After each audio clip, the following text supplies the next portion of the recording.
ही हाल ॾिसी सिंध जो हैरत न अचई थी, हैरत न अचई थी।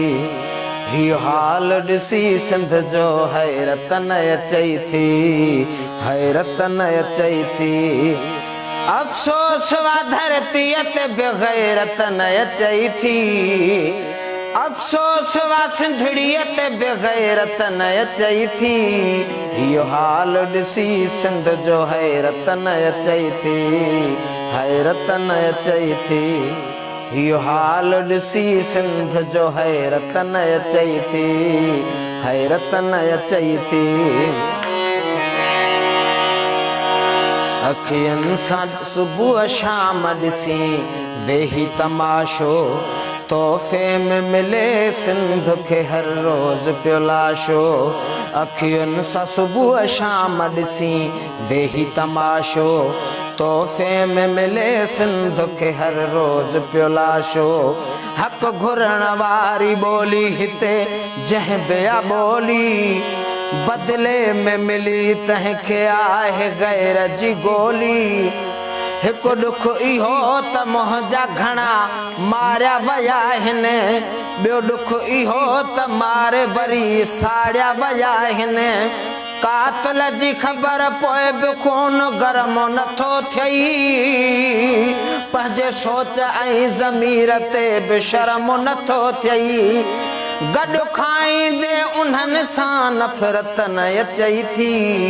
इहो हाल ॾिसी सिंध जो हैरत न अचई थी, हैरत न अचई थी। इहो हाल ॾिसी सिंध जो हैरत न अचई थी, हैरत न अचई थी।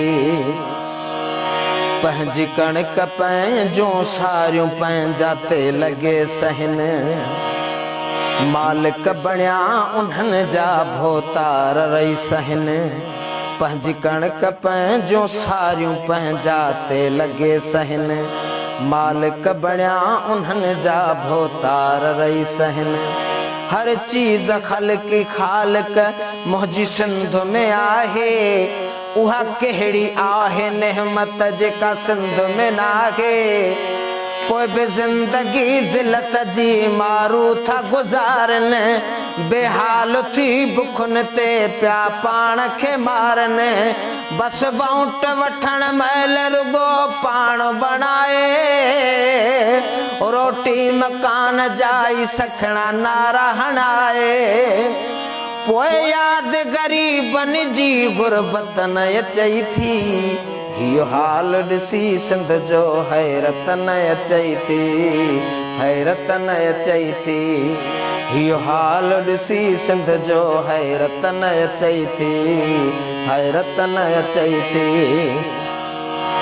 मोहम्मद चांडिया न माठ कबी जेको हाल आ, सच चवंदासीं मारींदा पर न सिर जो ख़्याल आ।